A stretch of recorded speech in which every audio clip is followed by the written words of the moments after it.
Welcome to the Indie Author Showcase. I'm Chad Robert Morgan. Hello, chat. I am Alexander Morgan. Well, I know. I named you.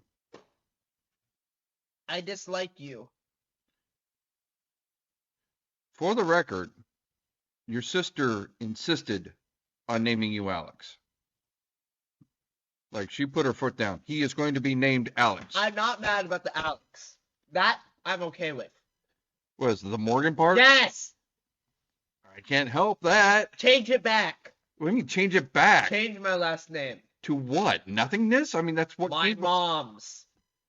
Your mom's last name is Morgan. My mom's maiden name. Why would you want to change it to your mom's maiden name? Because it's better. It is not. I think they are equally fine. No. Yes. Morgan is a basic white man. First of all, I ain't basic. Yes. No, I ain't basic. Yes, you are. I am not basic. You are so basic. I am far from basic. You are the most average white man I have ever seen in my life. The fact that you think you are not basic proves the fact that you are the most average, middle-of-the-road white man I have ever seen in my life. I am very, very white. I won't deny that. You are the most average, middle-of-the-road white man known to man. You go to a Mexican restaurants and you order the cheeseburger. Well, no, that's not even an average white guy. That is like extremely white guy. Yes, which makes you a below-average white guy. You are. No, I'm overly white at that point. Well, yes. But I'm so white it's an impediment. yes, I'm saying that you're a below-quality white guy. Oh, wait. You are a white guy who is below quality because you are a above average white guy. That's the best way to put it. You are How many circles are you going to spin this? You are this white, which causes you to be this much of a good person. I am a good person in spite of my whiteness. Thank you very much. Anyways, Morgan, middle of the road, white man last name. You know what's not trash. You know, I'm going to stop you right there. We are not trashing the family name. I think Oceania is a better name. I think they're both equally good, but I am very, very proud of being a Morgan. Thank you very much. Right. And I would have been very, very proud of being Oceania. Well, you are both. You're an Oceania and you're a Morgan. So, I am now Alexander Oceania. No. You're Alexander Morgan. Uh-huh. Okay. Are you done pissing on your family heritage now? Yeah. You do realize the Morgan family tree is a very long and proud family history. Mm-hmm. I mean, your grandfather died fighting Nazis. Yeah? Oh, I see. That's the segment I'm going with. Hadn't intended it, but that's a good point. So yeah, no, it's like your grandfather died fighting Nazis. Of course, he didn't realize he would resurge in popularity 100 years later. But yes, that actually brings us to a very unintentional segue of this week's book. So before we get, let's go ahead and get in the book since we've already kind of gone down that road and stumbled down it. So what is this week's book? A Daughter of the Holocaust by Melanie Sol. Okay. So there is a story behind this book of why I chose this book. Okay. So this book is not about a survivor of the Holocaust, right? Because those that have survived the Holocaust are very, very few right now, right? We are quickly approaching a time when we are going to no longer have firsthand accounts of the Holocaust because it was so long ago, okay? Because keep in mind, World War II was in the 1930s, yes. Right? That we're getting close to 100 years. Yeah. Unfortunately, time and old age is going to eliminate the last of the Holocaust survivors, and then we are going to be robbed of firsthand accounts of what happened. Okay? This book is of the daughter of a Holocaust survivor, so this is a secondhand account. One of the points she's making in this book is how that trauma is generational. Okay. That even though she was not born during the Holocaust, um, the Holocaust came and went before she was born, because her father had those psychological and emotional scars, they were passed down. So in the book, she describes stories that her father has told her and how that affected him and how that affected her. Um, this book is what we call a vanity project. Okay. And what I mean by that is that this was not a book that was intended to go into mass circulation, right? When I write a book, I'm trying to go to cons, I'm trying to sell it. My ultimate goal is to basically have that as a second career. Make money. To have it as a second career, right? To make enough money to where I can afford to do that after I retire, right? I can, I hit 65, I quit my day job, I collect Social Security, and I do this as kind of a side hustle. Uh, and there you go. Right now, the whole publishing thing is probably costing me more money than I earn, but hopefully by the time I get to retirement age, I can reverse that, and it's a supplemental income. Um, Ideally, like pie in the sky, every writer wants to be the next Stephen King or J.K. Rowling, totally hit it big and like be millionaires, but that's not a realistic goal. Most writers you've never heard of, even famous writers like Peter Clines, for example. We've talked to him multiple times. He's a New York best-selling writer. Um, you don't see Peter Clines on Letterman or not Letterman, on Colbert or anything like that. Right? He's not exactly a household name. In spite of the fact he is very successful being a writer, right? He is a New York Times bestseller author. People just don't read that much.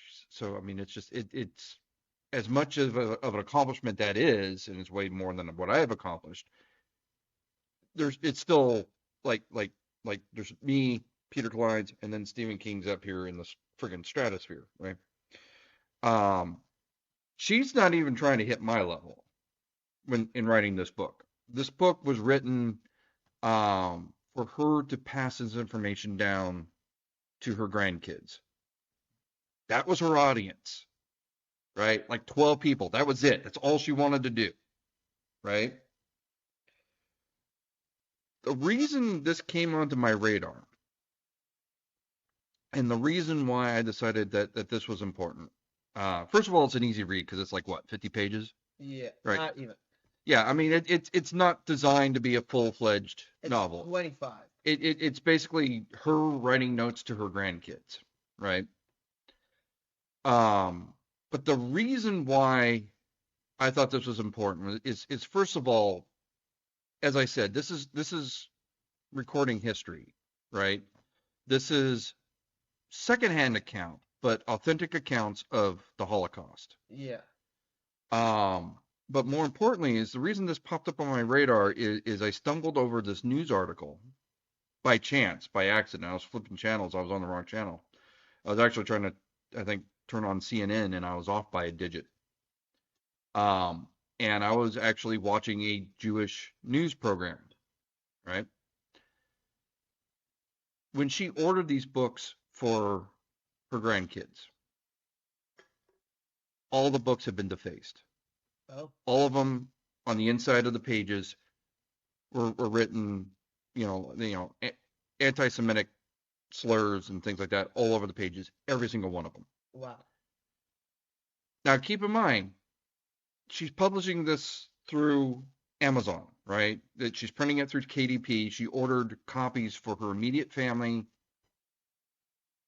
That was supposed to be the end of the story, right? And then she gets it, and every single one of them is defaced, which means it either happened like at the press, which is again owned and run by Amazon, or when it was packaged and shipped.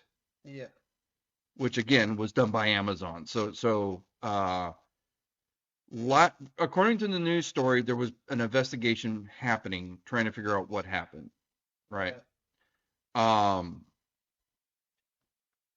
so I thought this was important to try to we wanted to use our platform, as small as it is, to try to bring this story to light. Because there's one thing that has really been a problem in recent years is a huge wave of anti-Semitism, right?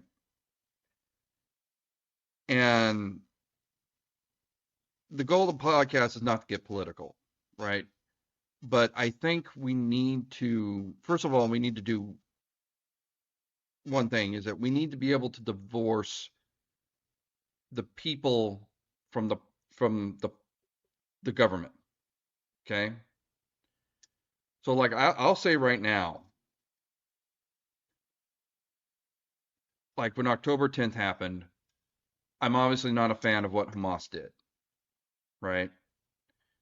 Uh, Israel and Hamas has been in war for over a year because October 10th, they're still releasing the hostages that they took.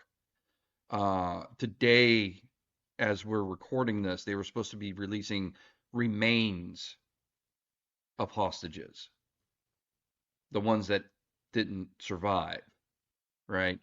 Whole families were massacred, right? That does not mean I hate the Palestinian people, right? I hate their leadership. I hate Hamas, but I do not hate the Palestinian people, okay? Some of the reasons for the conflict are because of some of the things that the Israeli government has done. I do not like the right wing Netanyahu government that's in charge of Israel. That does not mean I don't like Jewish people, right? They're totally separate. In fact, do you know who also hates the current Netanyahu administration? Who? Israelis, right? To blame Jews for what their government is doing is sort of like blaming us for what Trump is doing, okay? Half the country didn't vote for Trump. In fact, literally half the country did not vote. Trump won a plurality, not a majority. Do you know what I mean by that? Yeah. Yeah. He won like something like 49.2% of the vote. He did not even get the majority vote. So half the country doesn't want this guy. Um, so yeah, I mean, Trump is doing things I don't agree with. Okay. And again, not trying to get political. There might be viewers that like Trump and are okay with his policies. That's your opinion. That's fine. The point is, if you are not a supporter of his policy, you feel like, you're getting blamed for something you had no choice in, right? There are people in Israel that feel the same way. They see what their government is doing and they feel like they're getting blamed for it. And the same with the Palestinians, okay? Um, John Oliver actually did a really good report on Hamas. Hamas billed themselves to the Palestinian people as a moderate group. And so the Palestinians elected them. And the minute they did that, Hamas declared martial law and there was no more elections. So the Palestinians couldn't vote them out if they wanted to because there's no more voting, right? Hamas hijacked the Palestinian government, according to that article, right? So I'm not a fan of Hamas. I'm not a fan of the Netanyahu administration. I'm not a fan of the Trump administration. That is different from saying my opinion of the Palestinians or the Jewish people or Americans, right? We have to separate the people from the politics. Um,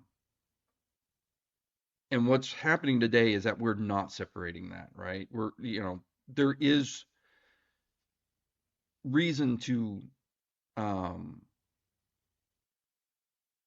I don't want to say critique, or criticize the politics that's happening.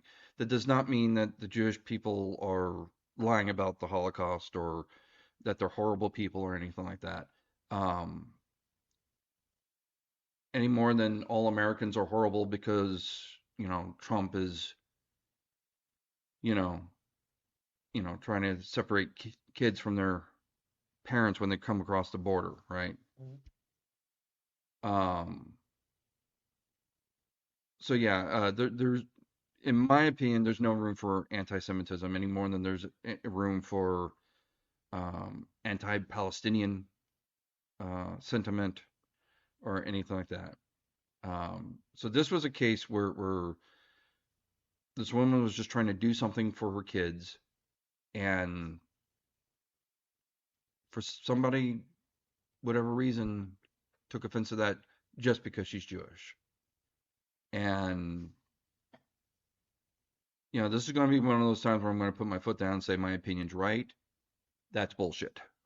Yeah, no, I feel like that's a kind of obvious one. Yeah, no. Well, I mean, it obviously wasn't obvious to somebody because he defaced every copy of the book that she ordered. Yeah. So somebody didn't get that memo. Um, but the Holocaust is also something that's somewhat personal to us as well as Morgans. Not the Holocaust itself, but World War II, because as I said, your grandfather died on a bombing mission into Germany. Right. Um, so whenever I hear anybody like friggin' Kanye going, "Oh, I'm a Nazi," I just want to smack the crap out of that guy, right? Because your great grandfather died to stop that kind of right wing fascism bullshit, not for it to become some rapper talking out of his ass, right? This is not something you joke about. This is not something that you say to get shock value, right? These are people that basically um, look to the Jewish people, turned them into an enemy for the sole purpose of building themselves up. Um, and millions died because of it. Um, so yeah, I'm firmly on camp. Nazis suck. I feel like that's an obvious one. You would think. You would think. You would think that would be obvious. But I mean, again, like I said, we got freaking Kanye literally going, "I'm a Nazi." Um, But it's funny because it's like that's not even like at school. That's just kind of like how people talk. That's what I've.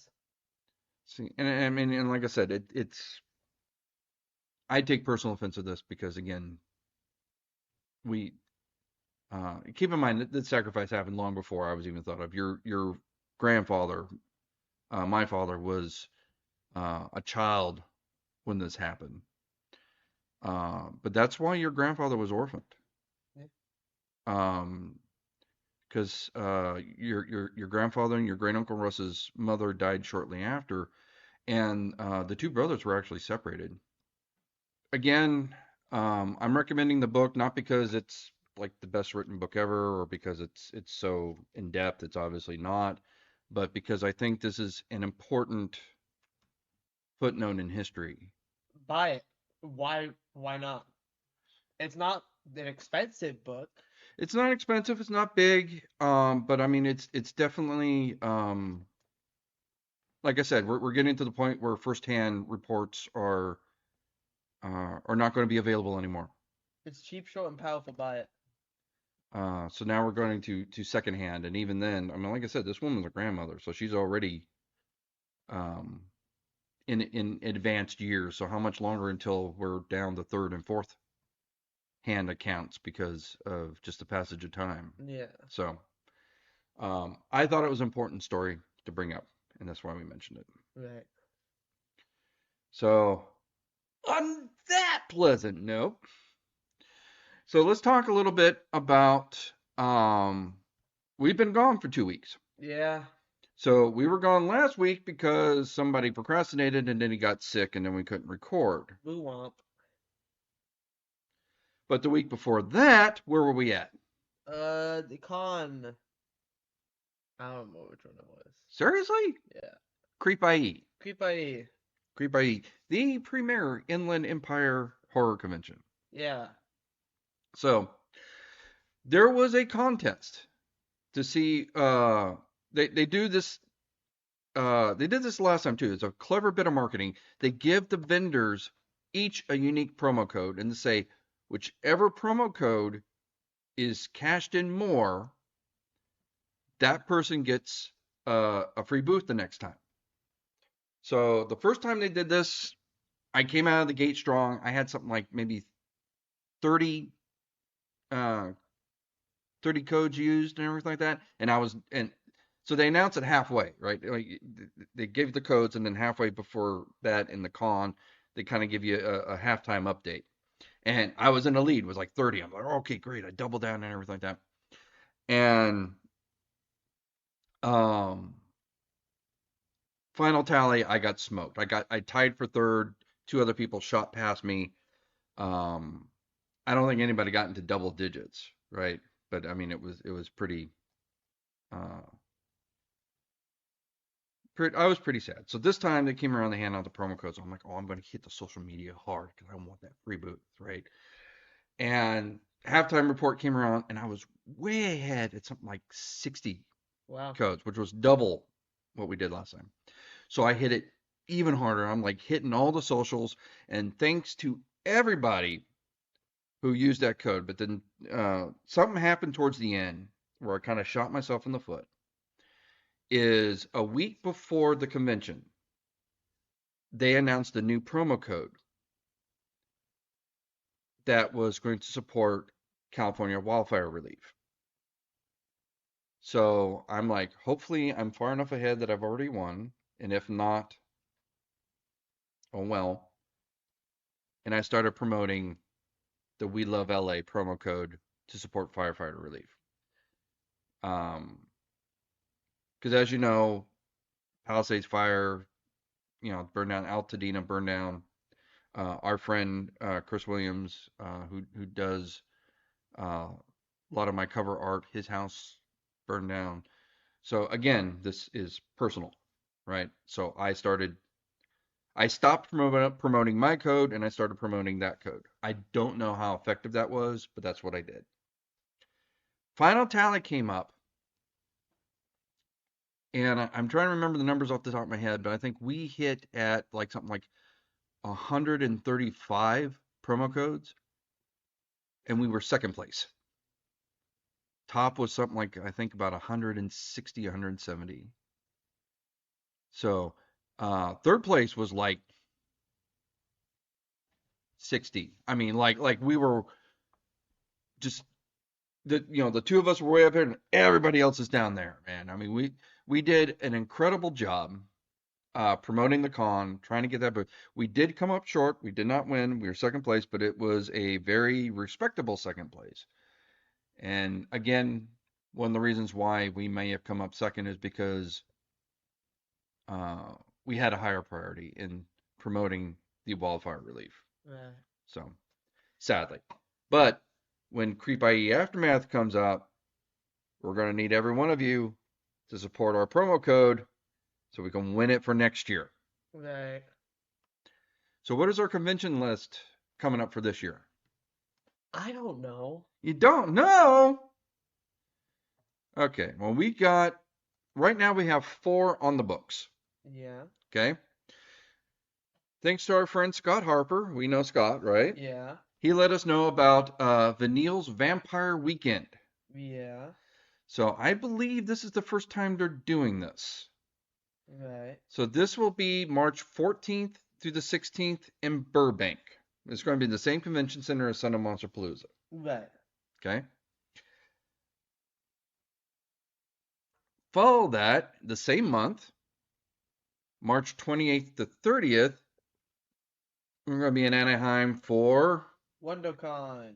Nice thing about WonderCon is we get to sell more than just our horror books. It's like the only convention that we do where we get to promote our Intergalactic Space Force. Yep. So I'm really happy about that.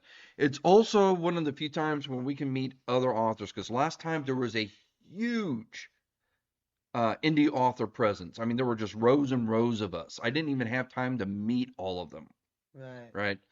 right? So this is a really good opportunity because, as you know, um, we either buy the books or they get donated. Those that get donated, they go to the top of the queue. Um, but we tend to meet them at conventions, and most of the conventions we go to are horror conventions. And I don't want this to be a horror podcast. This is an indie author podcast. So what's really nice about WonderCon is I get to meet some of the romance authors, the sci-fi authors, the futanari porn authors. That was a thing. Well, yeah, I know. Yeah. I am cultured. I know what futanari porn is, okay, Father? Should you though? That's the question. Everyone should. We get a huge variety of indie authors from WonderCon, so I'm very excited for that one. Um, then we have a month off. Then we are at halfway to Halloween. Now this is only the second year they've done this, right? This will be an outdoor event in Rancho Jurupa Park. Oh. So I'm already trying to make plans on how we're going to do this because this is going to be outdoors. It's going to start during the daytime, but then it's going to get very, very dark, and there's no power out there. So I'm trying to come up with plans on how we're going to light up our tent and have power out there in the middle of this park. So that's going to be a challenge. But um, uh, they've been really, really active on Instagram. I'm really, really impressed with how they're getting all the vendors organized and everything like that. My fingers are crossed. This is probably out of. I'm very optimistic about how this one's going to turn out. So fingers crossed on this one. Let's just put it that way. Same month in May. So we're back to back in March. We're back to back in May. May 30th to June 1st, we are returning to Monster Palooza. This was our first horror convention ever.